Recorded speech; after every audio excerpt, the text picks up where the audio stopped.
खबर आ रही है पाकिस्तान से जुड़ी हुई ये खबर है कि अजहर मसूद भागकर अफगानिस्तान पहुंच चुका है। ये भी खबर है कि पाकिस्तान के उत्तरी वजीरिस्तान जिले में हुए आत्मघाती हमले में 13 सुरक्षा कर्मियों की मौत के बाद पाकिस्तान ने अफगानिस्तान से जुड़ी गुलाम खान सीमा को अगले आदेश तक के लिए बंद कर दिया है। इसके अलावा पहले रिपोर्ट आई थी कि जैश ए मोहम्मद आतंकी मौलाना मसूद अजहर डर के मारे अफगानिस्तान भाग गया। ऑपरेशन सिंदूर के बाद से ही उसे डर है कि फिर हमला हो सकता है, जिस कारण उसने तालिबान से शरण मांगी थी। क्या अब सीमा बंद होने से मसूद की पाकिस्तान में एंट्री बैन हो गई है? क्योंकि दिल की गंभीर बीमारी से पीड़ित बताया जा रहा है अजहर मसूद, और कराची में उसे जाना पड़ता है इलाज कराने के लिए, जहां से वो छिपकर दवाइयां भी लेता है। उसकी हालत ऐसी है कि डॉक्टर ने उसे बोलने से भी मना किया है। ऑपरेशन सिंदूर में अजहर के परिवार के कई सदस्य मारे गए हैं। इस बीच वो अपने छोटे भाई मौलाना तलदा को भी अफगानिस्तान ले गया और उसे आतंकी शिविर की देखभाल की जिम्मेदारी भी दे दी है।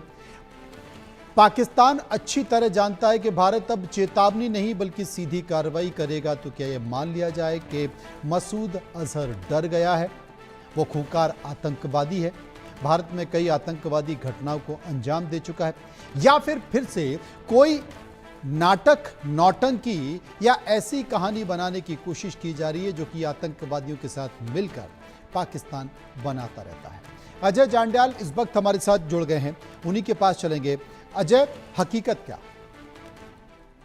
देखिए, बिल्कुल जिस तरीके से अगर आप देखें मनोज, पिछले कुछ समय में जो कार्रवाइयां भारत की हुई हैं, उसके बाद पाकिस्तान में बैठे इन आतंकियों के पास और कोई चारा नहीं है कि वो वहां से भागें, क्योंकि जिस तरीके से मसूद अजहर का हेडक्वार्टर टारगेट हुआ, हाफिज सईद का हेडक्वार्टर टारगेट हुआ, उसके बाद इन्हें ये लग गया था कि भारतीय सेना, वायुसेना जो है इनको तलाश रही है। किस्मत अच्छी थी कि उस वक्त ये लोग वहां मौजूद नहीं थे, बच गए। मगर उसके बाद जो ताजा जानकारियां हैं, उसके बाद ये पता चला है कि मसूद अजहर जो है वो इस वक्त जो है अफगानिस्तान में शरण लिए हुए है। और इतना ही नहीं बल्कि अपने भाई तला को भी ये वहां ले गया है ताकि वहां पर उसकी जान बचाई जा सके। क्योंकि अगर आप देखें तो जिस तरीके से पाकिस्तान में मौजूदा हालात हैं, चाहे वो टारगेट किलिंग जो अननोन गनमैन कर रहे हैं, या फिर जो ऑपरेशन सिंदूर के दौरान ये बचे हैं, उसके बाद ये रिस्क नहीं लेना चाहते, और इसीलिए पाकिस्तानी सेना के सुझाव पर इन्हें अफगानिस्तान जो है वो पहुंचाया गया है ताकि ये लोग वहां पे सरवाइव कर सकें और आतंक का जो पाकिस्तान का नेटवर्क है उसमें कोई किसी तरह का नुकसान ना हो, और कहीं ना कहीं पाकिस्तान अपनी जो मंसूबे हैं, नापाक इरादे हैं, उसमें भी कामयाब हो सके। अजय, ये लगातार संकेत जो निकल कर आ रहे हैं, क्योंकि पाकिस्तान में तो फिर भी सुरक्षित रह सकता है, लेकिन तालिबान के साथ तालिबान की सरकार वहां पर मौजूद है। अफगानिस्तान में जो सरकार है, भारत की सरकार के साथ बहुत अच्छे संबंध हैं। क्या माना जाए कि अफगानिस्तान में तालिबान की शरण में मसूद अजहर ज़्यादा सुरक्षित रह सकता है या पाकिस्तान में? दरअसल पाकिस्तान के जो हैं काफी सेना के अफसर और कई कैंप जो हैं जो उनकी जो कोऑर्डिनेशन के साथ चल रहे थे अफगानिस्तान में, वहां उनकी मौजूदगी है। और इसीलिए इस चीज की जो जानकारियां जो मिली हैं और खबरें जो आई हैं, क्योंकि आप देखें तो इस वक्त पाकिस्तान में कोई सेफ जगह इन लोगों के लिए रही नहीं है। खैबर पख्तूनख्वा में और बलूचिस्तान में लगातार सेना का अपना सर्वाइवल बड़ा मुश्किल हो गया है। ऐसे में पीओके के इलाके में ये लोग नहीं रह सकते थे, क्योंकि इन्हें पता था कि भारतीय सेना कभी भी कोई एक्शन कर सकती है। और ऑपरेशन सिंदूर जो चल रहा है, कि जो बयान बार बार प्राइम मिनिस्टर और डिफेंस मिनिस्टर के आते हैं, उसके बाद इनको अभी भी इस चीज का डर है पाकिस्तान को कि कहीं आतंकी ठिकानों के साथ साथ आतंकी कमांडरों का भी सफाया ना हो जाए। तो ऐसे में माना जा रहा है कि हाफिज सईद या मसूद अजहर हों या बाकी जो इनके आला कमांडर हैं आतंकी के संगठनों के, इनको शरण जो है वो अफगानिस्तान में ही मिल सकती है और बाकी कहीं नहीं। और वहां पर भी इन्हें सेना की सुरक्षा में रखा गया है।